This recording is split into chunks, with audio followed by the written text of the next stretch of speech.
नमस्कार। दिन भर की बड़ी खबरों के विश्लेषण के कार्यक्रम सुनिए सच में आपका स्वागत है। मैं हूं मुकेश कुमार।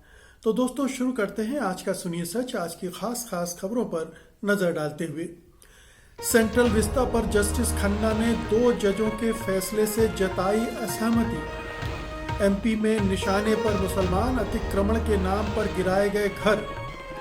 बेरोजगारी के नए आंकड़े डरावने, सरकार रोजगार पैदा करने में नाकाम। जेएनयू हिंसा को हुआ 1 साल, दिल्ली पुलिस ने नहीं की एक भी गिरफ्तारी। रूस से S-400 खरीदने पर भारत पर अमेरिकी प्रतिबंध का खतरा बढ़ा।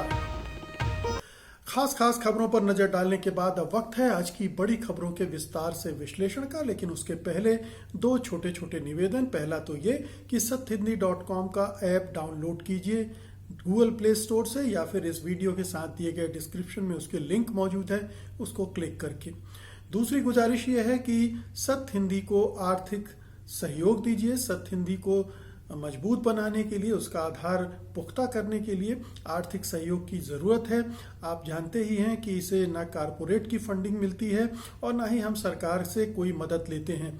ऐसे में आपके जन सहयोग से ही ये प्लेटफॉर्म आगे बढ़ सकता है। इसलिए गुजारिश है कि अच्छी पत्रकारिता को बढ़ावा देने के लिए आप इसके सदस्य बने, सत्य हिंदी की सदस्यता योजना अपनाएं। और इसके लिए इस वीडियो के साथ दिए गए डिस्क्रिप्शन में लिंक है, जहां जाकर आप उसके बारे में जान सकते हैं और अपने मनपसंद की सदस्यता भी चुन सकते हैं। हमें उम्मीद है कि ये दोनों कदम आप बिना किसी देर के उठाएंगे। और अब सिलसिला शुरू करते हैं आज की खास खबरों के विस्तार से विश्लेषण का। सबसे पहले लेते हैं आज की सबसे अहम खबर। सुप्रीम कोर्ट ने मोदी सरकार के ड्रीम प्रोजेक्ट सेंट्रल विस्टा को मंजूरी दे दी है। कुल 20,000 करोड़ की लागत वाले इस प्रोजेक्ट के तहत नया संसद भवन, प्रधानमंत्री तथा उपराष्ट्रपति के निवास और कई इमारतें बनाई जाएंगी। Justice A.M. खानविलकर, दिनेश माहेश्वरी और संजीव खन्ना की बेंच ने कहा कि हालांकि केंद्र सरकार को निर्माण शुरू करने से पहले हेरिटेज कंजर्वेशन कमेटी की इजाजत लेनी होगी। अदालत ने यह भी कहा कि पर्यावरण समिति की सिफारिशें सही और वैध हैं। बेंच ने कहा कि इस प्रोजेक्ट को स्वीकृति देने में सेंट्रल विस्टा कमेटी और हेरिटेज कंजर्वेशन कमेटी में किसी तरह की कोई खामी नहीं थी। जस्टिस खानविलकर ने कहा कि केंद्र सरकार द्वारा DDA एक्ट के तहत उठाए गए कदम भी वैध हैं। बेंच ने पर्यावरण मंत्रालय को निर्देश दिया कि वो भविष्य में बनने वाले प्रोजेक्ट्स में स्मॉग टावर्स जरूर लगाए, विशेषकर ऐसे शहरों में जहां पर प्रदूषण एक बड़ा मुद्दा है, और निर्माण के दौरान स्मॉग गन का भी इस्तेमाल किया जाना चाहिए। जस्टिस खन्ना ने जस्टिस खानविलकर, जस्टिस माहेश्वरी से अलग फैसला दिया। जस्टिस खन्ना ने कहा कि इस मामले को लोगों के बीच सुनवाई के लिए वापस भेजा जाना चाहिए, क्योंकि हेरिटेज कंजर्वेशन कमेटी से पूर्व में स्वीकृति नहीं ली गई थी और लैंड यूज को बदलने के मामले में भी उन्होंने अपने रिजर्वेशन जाहिर किए हैं। पर्यावरण समिति, जिसकी मंजूरी जरूरी होती इस तरह के प्रोजेक्ट के लिए, उसमें भी जस्टिस खन्ना ने कहा है कि केवल औपचारिकता पूरी की गई है और उसको जिस तरह से वहां पर चर्चा की जानी चाहिए वो नहीं हुई है। इसका मतलब है कि जस्टिस संजीव खन्ना ने अपनी असहमति स्पष्ट रूप से जाहिर की है। और ये एक बड़ी बात है, क्योंकि सुप्रीम कोर्ट जिस लाइन पर चल रहा है पिछले कुछ सालों से, उसमें कोई जज इस तरह से किसी ऐसे प्रोजेक्ट पर असहमति जताए जो कि मोदी सरकार के द्वारा चलाया जा रहा हो, ये एक अनोखी बात ही समझी जाएगी। लेकिन जस्टिस संजीव खन्ना के पिता जस्टिस HR खन्ना ने भी इमरजेंसी के दौरान ऐसा ही साहस दिखाया था और एक तरह से उस समय की तानाशाह इंदिरा गांधी को चुनौती दी थी, या ये कह लीजिए कि उनका विरोध प्रकट किया था उनके कदम का। और उन्होंने बेसिक जो कैरेक्टर होता है संविधान का, उसको बदलने से उसके बारे में एक राय दी थी, जो पहले के फैसले में उसको उन्होंने फंडामेंटल राइट्स के संबंध में और ज़्यादा स्ट्रेस दिया और कहा कि इनमें कोई हेरफेर नहीं हो सकता। लेकिन आज का सुप्रीम कोर्ट और आज की माहौल बिल्कुल अलग है। सुप्रीम कोर्ट एक भी ऐसा फैसला नहीं ले रहा है जो सरकार के खिलाफ जाता हो, सरकार के लिए परेशानियां खड़ा करता हो, बल्कि वो तमाम मामले उसने दबा रखे हैं जिन पर फैसले तुरंत आने चाहिए और उन फैसलों को टाला जा रहा है या सुनवाई को टाला जा रहा है जो ज़रूरी है। तो लेकिन सेंट्रल विस्ता का प्रोजेक्ट चूंकि 2020 का टारगेट है प्रधानमंत्री का और 75 साल पूरे होंगे आज़ादी के बाद, तो उसको सेलिब्रेट करने के लिए मोदी जी की अपनी योजना है और वो अपनी छाप छोड़ना चाहते हैं इस लुटियन की दिल्ली पर कि उन्होंने ये इमारत उनके काल में बनी थी। तो एक जो कहना चाहिए कि तुगलकी सोच होता है वो इसमें झलकता है और 20,000 करोड़ रुपए का खर्च इस पर किया जाना है। ये आप जानते ही हैं कि कोरोना काल में हमारी अर्थव्यवस्था का क्या हाल है, बेरोजगारी की दरें अभी मैं बताऊंगा कि किस तरह से बढ़ गई हैं, तमाम चीज़ें हैं, लेकिन इस तरह की फिजूल खर्ची या अय्याशी को सरकार रोकने के लिए तैयार नहीं है और सुप्रीम कोर्ट ने भी उसे हरी झंडी दे दी है। अगली खबर लेते हैं। इंदौर के जिस चंदनखेड़ी गांव में चंदा जुटाने के लिए रैली के दौरान पथराव की घटना हुई थी, वहां अब चुनिंदा तरीके से मुसलमानों को निशाना बनाया जा रहा है। सांप्रदायिक झड़प के एक दिन बाद ही कई घरों के कुछ हिस्से को प्रशासन ने ढहा दिया था। कार्रवाई ये कहकर की गई कि रोड को चौड़ा किया जाना है और उन हिस्सों को ढाया गया है जो सरकारी जमीन पर अतिक्रमण करके बनाया गया था। उस जद में 13 घर आए हैं। इंदौर के इस चंदनखेड़ी गांव में 29 दिसंबर को राम मंदिर के लिए धन जुटाने के नाम पर रैली के दौरान नारेबाजी हुई और जो मुस्लिम समुदाय के धर्मस्थल हैं उन पर उनके सामने भजन कीर्तन हुआ, हनुमान चालीसा हुआ और जिसके बाद पथराव हुआ। पथराव में दोनों पक्षों के करीब 2 दर्जन लोग घायल हो गए थे। बताया गया कि रैली के दौरान पुलिस भी मौजूद थी, लेकिन विवाद के वक्त पुलिस की संख्या कम पड़ गई। यहाँ 27 लोगों को गिरफ्तार किया गया था और जेल भेज दिया गया था। जहाँ ये घटना हुई वो मुस्लिम बहुल इलाका है। उस घटना के एक दिन बाद यानी 30 दिसंबर को प्रशासन ने सड़क के किनारे तोड़ने की कार्रवाई शुरू कर दी। इन आलोचनाओं का जवाब भी प्रशासन ने दिया है। संपर्क किए जाने पर चंदनखेड़ी को कवर करने वाले देपालपुर तहसील के sub divisional magistrate Pratul Sinha ने द इंडियन एक्सप्रेस को बताया कि शुरुआती योजना केवल सड़क निर्माण के लिए थी, चौड़ीकरण के लिए नहीं थी। उन्होंने कहा, झड़प के बाद यह महसूस किया गया कि सड़क फायर टेंडर की गाड़ी के गुजरने के लिए पर्याप्त चौड़ी नहीं थी। झड़पों के बाद ग्रामीणों को कहा गया कि वे घर को तोड़ लें क्योंकि वे मध्य प्रदेश सरकार की जमीन पर अवैध अतिक्रमण करके बनाए गए थे। अभी तक सरकार को चिंता नहीं हुई थी कि अतिक्रमण हुआ है और अतिक्रमण की चिंता उसी गांव में हुई है जहां पर हिंदू संगठनों ने प्रदर्शन किया था। हिंदू संगठनों ने एक तरह से दंगे का माहौल बनाया था। तो सरकार उन दंगाइयों के खिलाफ, उन कार्यकर्ताओं के खिलाफ कार्रवाई करने के लिए तैयार नहीं है जिन्होंने वहां अशांति पैदा की थी, बल्कि उनको दंडित कर रही है जिनके खिलाफ इन हिंदू संगठनों के लोगों ने नारेबाजी की थी, उनके धर्मस्थल के साथ छेड़छाड़ की थी। तो ये एक पूरे मध्य प्रदेश में मध्य प्रदेश सरकार का एक नया चरित्र, शिवराज सिंह चौहान मुख्यमंत्री हैं, वहाँ के नए चरित्र के साथ उभर कर आए हैं। पहले थोड़ा वो उदार माने जाते थे अपने पिछले मुख्यमंत्रित्व काल के दौरान तक, लेकिन इस बार लगता है वो योगी आदित्यनाथ से होड़ ले रहे हैं और ये जताने की कोशिश कर रहे हैं कि कौन ज़्यादा बड़ा हिंदुत्व का पैरोकार है, झंडा बरदार है। और इस तरह की तमाम संगठनों को उनकी शय मिल रही है, पुलिस से, प्रशासन से, और हर तरह से ऐसा लगता है कि मुसलमानों को टारगेट करके सरकार ये तमाम कदम उठा रही है और कई तरह के कानून बनाने की बात कर रही है। कल मैंने जिक्र किया था कि पत्थरबाजी के खिलाफ कानून बनाएगी, उसके पहले लव जिहाद के नाम पर धर्म परिवर्तन वाला कानून बनाया। तो तमाम तरह से उन पर शिकंजा कस रही है और ये माहौल बना रही है कि ये हिंदूवादी सरकार है और हिंदुत्व के रक्षा के लिए तत्पर है और दूसरे समुदायों की उसको कतई परवाह नहीं है। तो एक नया चरित्र मध्य प्रदेश सरकार का उभर कर हमारे सामने आ रहा है। अगली खबर का रुख करते हैं। भारत में बेरोजगारी के जो नए आंकड़े आए हैं वे बड़े संकट की ओर इशारा कर रहे हैं। लॉकडाउन खत्म होने और अर्थव्यवस्था के पटरी पर लौटने के शुरुआती संकेत मिलने के बावजूद दिसंबर में बेरोजगारी की दर पिछले 6 महीनों में सबसे ऊपर दर्ज की गई। Centre for monitoring Indian economy CMII के आंकड़ों के अनुसार दिसंबर में राष्ट्रीय बेरोजगारी दर 9.06% पर पहुंच गई। ये नवंबर में 6.51% थी। इसी तरह से ग्रामीण बेरोजगारी दिसंबर में 9.15% पर पहुंच गई, जबकि ये नवंबर में 6.26% ही थी। राष्ट्रीय और ग्रामीण बेरोजगारी की ये दरें जुलाई से अब तक के उच्चतम स्तर पर हैं। जून 2020 में बेरोजगारी की राष्ट्रीय दर 10.18% और ग्रामीण बेरोजगारी 9.49% थी। दिलचस्प बात यह है कि जिस समय ग्रामीण और राष्ट्रीय बेरोजगारी बढ़ती जा रही है, शहरी बेरोजगारी में कमी आई है। ये 8.84% आंकी गई है। बेरोजगारी के इन आंकड़ों से ये साफ है कि भारतीय अर्थव्यवस्था भले ही कोरोना और इस वजह से हुए लॉकडाउन से उबरने लगी हो, मगर रोजगार के मौके बनाने में सरकार नाकाम साबित हो रही है।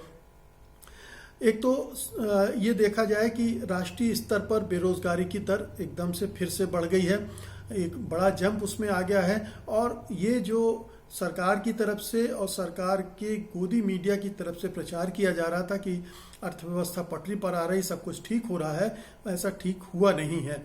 क्योंकि रोजगार अगर नहीं बढ़ रहे हैं तो इसका मतलब है कि अर्थव्यवस्था भी ठहरी हुई है। अगर अर्थव्यवस्था गतिशील होगी तो रोजगार का बढ़ना लाजमी है। तो ये दोनों जुड़ी हुई चीजें हैं और ये स्पष्ट है कि बेरोजगारी अगर बढ़ी है तो अर्थव्यवस्था नहीं बेहतर हो रही है। दूसरी बात यह है कि ग्रामीण इलाकों में बेरोजगारी की दर लॉकडाउन के पीरियड के बाद जो पैदा हुई थी स्थिति लगभग वही है। इसका मतलब ये है कि सरकार ने ग्रामीण इलाकों में रोजगार पैदा करने के लिए ज़रूरी कदम नहीं उठाए हैं।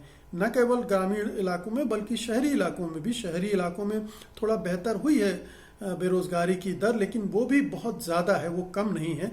क्योंकि 4-5% से ज़्यादा होना नहीं चाहिए और है ये करीब 9%। तो वहाँ भी ज़्यादा है, लेकिन शहरों में थोड़ा हलचलें बढ़ी हैं, इसलिए थोड़ी सी बेहतर स्थिति दिख रही है। अन्यथा राष्ट्रीय स्तर पर जो आंकड़े आ रहे हैं वो बहुत डराने वाले हैं और ये साबित कर रहे हैं कि हमारी सरकार कुछ नहीं कर पा रही है, कुछ कर नहीं रही है रोजगार पैदा करने के लिए। उसने कोई इन्वेस्टमेंट नहीं किया है। जो पैकेज घोषित किए थे वो फर्जी थे।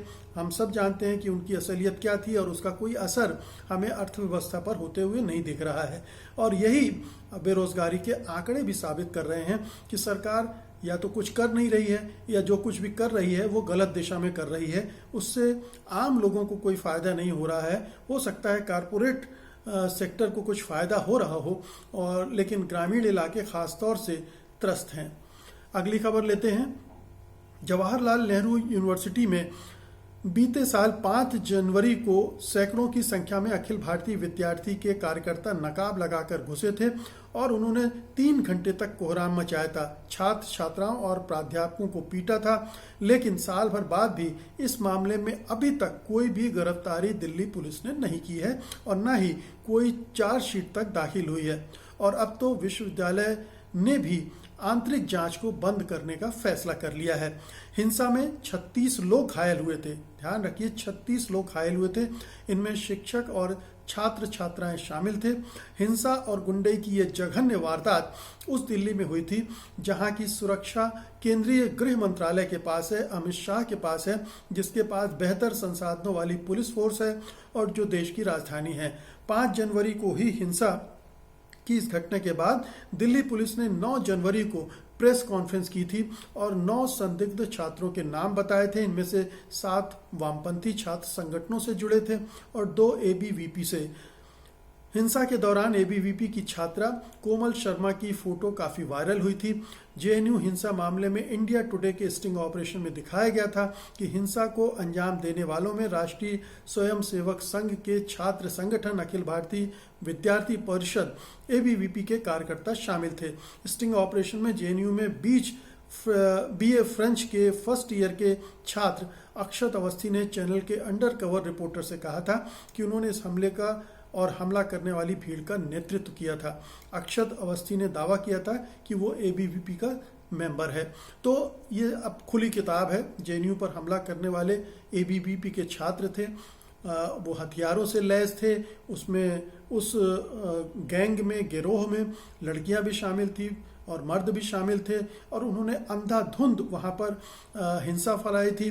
पुलिस ने कोई हस्तक्षेप नहीं किया था। वहाँ के माननीय कुलपति भी खामोश रहे थे, उन्होंने भी उन्हें ऐसा करने की छूट दी थी। तो एक तरह से केंद्र सरकार के इशारे पर ही ये हो सकता है, केंद्रीय गृह मंत्रालय के इशारे पर, और दिल्ली पुलिस ने ये पूरा आयोजित प्रायोजित कार्यक्रम किया था। और उसके बाद की घटनाएं भी यही साबित करती हैं कि दिल्ली पुलिस ने 1 साल के अंदर न तो कोई गिरफ्तारी की, जबकि विश्व हिंदू परिषद के नेताओं का खुलासा हो चुका है कि उसमें शामिल थे, वो खुद स्वीकार कर चुके हैं। और वीडियो फुटेज में वो जो हमलावर छात्र थे उनका भी कई लोगों के चेहरे सामने आ चुके थे। लेकिन न तो गृह मंत्रालय ऐसे मामलों की जांच करवाएगा, न दिल्ली पुलिस की दिलचस्पी है, बल्कि वो तो इन लोगों को बचाने की कोशिश में लगी हुई थी। इसलिए उसने कोई मामला आगे बढ़ाया ही नहीं, न किसी कोई गिरफ्तारी की और उसको ठंडे बस्ते में डाल दिया। तो जिस कांड को देश ने नहीं पूरी दुनिया ने देखा कि दुनिया की एक प्रतिष्ठित विश्वविद्यालय में किस तरह से इस तरह के गुंडे घुसकर हमला करते हैं और न तो वहाँ की पुलिस कोई कार्रवाई करती है, न वहाँ की सरकार जिसके मातहत ये दिल्ली पुलिस आती है वो कोई एक्शन लेती है, बल्कि वो आंख बंद करके बैठ जाती है। तो ये आज के हिंदुस्तान जो नया इंडिया बन रहा है माननीय प्रधानमंत्री मोदी जी के नेतृत्व में, उसकी दास्तान है, जहाँ एक खास तरह की हिंसा को प्रोत्साहित किया जाता है, बल्कि उनको क्या पता ट्रेन करके भेजा ही गया हो कि आप इस तरह से हमला करो, और फिर उनको बचाने की पूरी कोशिशें भी की जाती हैं। तो एक बहुत ही काला अध्याय है ये भारतीय स्वतंत्र भारत के इतिहास का, और सरकार के माथे पर कलंक है, भले ही वो इसे तिलक मानकर खुश हो ले। आज की अंतिम खबर लेते हैं। रूस के साथ S-400 हवाई सुरक्षा प्रणाली का सौदा करने के लिए भारत पर अमेरिका द्वारा प्रतिबंध लगाए जाने की आशंकाएं जताई जा रही हैं। इसकी चेतावनी अब अमेरिकी कांग्रेस की एक रिपोर्ट में भी दी गई है। भारत ने इस सुरक्षा प्रणाली के लिए रूस के साथ अरबों डॉलर का सौदा किया है। ये चेतावनी तब आई है जब अमेरिका में सत्ता हस्तांतरण की प्रक्रिया चल रही है। ट्रंप प्रशासन पहले भी मोदी सरकार को कई बार चेतावनी दे चुका है। S-400 के सेना में शामिल होने से भारत की रक्षा प्रणाली काफी मजबूत हो जाएगी। अमेरिकी कांग्रेस की जिस रिपोर्ट में चेतावनी दी गई है वो अमेरिकी संसद के स्वतंत्र एवं 2 दलीय शोध निकाय कांग्रेसनल रिसर्च सर्विस यानी CRS है।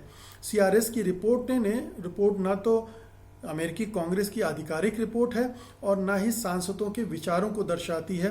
ये रिपोर्ट दरअसल स्वतंत्र विशेषज्ञों द्वारा इसलिए तैयार की जाती है कि सांसद निर्णय लेने से पहले उस विषय से पूरी तरह से अवगत हो लें। इसके बावजूद लगता है कि इस चेतावनी को हल्के में नहीं लिया जाएगा।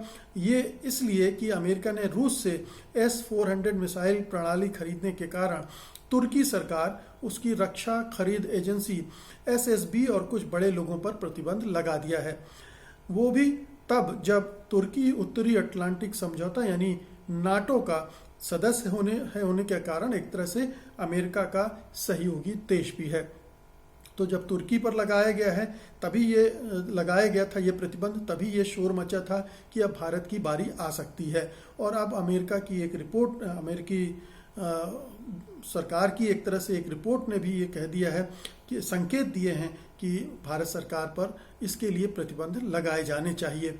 दरअसल अमेरिका नहीं चाहता कि भारत रूस की दोस्ती आगे चले, भारत रूस से ये हथियार खरीदे, क्योंकि वो खुद भी बेचना चाहता है अपने हथियार, तो दबाव डाल रहा है। वो तमाम तरह की जो प्रेशर टैक्टिक्स हैं, जो दबाव डालने की हथकंडे हैं, वो अमेरिका आजमाता रहता है। और चूंकि अभी ट्रंप हैं जो कि हमारे मोदी जी के जिगरी यार भी हैं और वो दोनों अपने आप को बहुत करीब भी मानते हैं, वही उल्टा दांव खेल रहे हैं जाते जाते, जबकि उन्हें पता है कि 20 जनवरी को वो अमेरिका के राष्ट्रपति नहीं रहेंगे, तब वो ये सब हरकतें कर रहे हैं। और कुछ भी कर सकते हैं, वो किसी भी हद तक जा सकते हैं, क्योंकि अभी भी 14-15 दिन उनके पास हैं। और इसका इस्तेमाल वो अपने आने वाले चुनाव, 4 साल बाद आने वाले चुनाव की तैयारी के तौर पर भी कर रहे हैं। और बाइडेन के लिए मुसीबतें भी खड़ा करना चाहते हैं। तो ये पूरा मामला बन रहा है और ये दबाव सरकार पर पड़ रहा है। सरकार ने अभी तक इस दबाव को माना नहीं है, लेकिन आगे क्या होगा ये कहना मुश्किल है। तो दोस्तों, ये थी आज की खास खबरें और उनका विश्लेषण। हमें उम्मीद है कि ये आपको पसंद आया होगा और आप इस वीडियो को लाइक करेंगे और शेयर करेंगे। और जो 2 छोटे से निवेदन मैंने शुरू में किए थे उनको मैं फिर से दोहरा दूं कि कृपया satyhindi.com का ऐप डाउनलोड कीजिए और इसके सदस्य बनिए। अब मुझे अनुमति दीजिए। नमस्कार। सत्य हिंदी का ऐप डाउनलोड करें गूगल प्ले स्टोर पर।